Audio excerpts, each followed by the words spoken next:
Hey, Jazz, I listened to the NPR podcast and Dr. Moreno's prompt where he asked why I feel African American students are more susceptible to being placed in special ed programs. I immediately thought of this book I read a while ago called Making the Second Ghetto by Arnold R. Hirsch. And in his research study, he talks about race and housing in Chicago from 1940 to 1960. And two particular points that I'm going to talk about are black communities and white communities. And the black communities will tie into Dr. Moreno's prompt, and the discussion about white communities will tie into my prompt for you.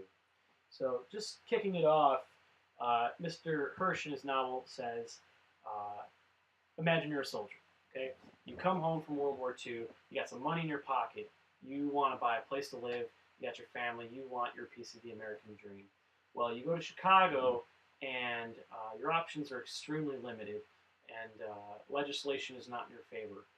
There are low-income projects that have been placed in an isolated, nearly secluded area on the south side that are densely populated with African Americans, and you have limited access to transportation.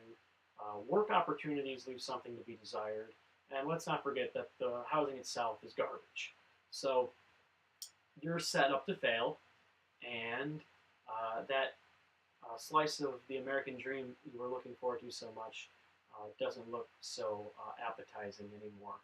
Now take that situation and think about those areas of the city and how much they've changed since the 60s. And the amount of change that has happened in those neighborhoods isn't as drastic as it should be.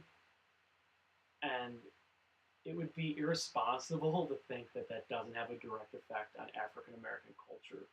And I don't think that this is an isolated event. I don't think that Chicago is just, well, that just happened in Chicago. I think that this is a nationwide epidemic.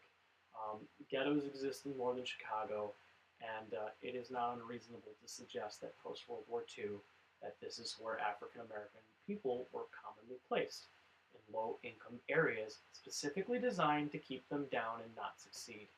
And we're seeing that now in the school system, and there's pre-existing racism that will continue to be perpetuated as long as we don't amend these situations.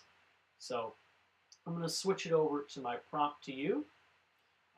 Mr. Hirsch talks about white communities post-World War II, and you imagine you're a white soldier, you come back home, you want your slice of the American dream. Well, cars are more affordable, highways are more abundant.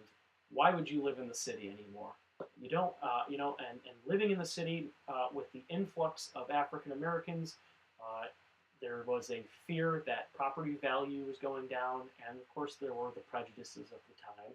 So moving to the suburbs seemed like the logical thing to do, and Mr. Hirsch describes it as white flight. And in the NPR podcast, Mr. Hilary Shelton asks, what can be done to bring fair sped assessments into the urban areas? Well, I feel like Mr. Hirsch's novel kind of explains why we're asking that question, but as far as the solution goes, I'm putting that responsibility onto you. And furthermore, I would like to know how you feel like your solution will affect the city, the community, the neighborhood, and the people. All of them. I'm really anxious to hear your answer, and I will stay tuned.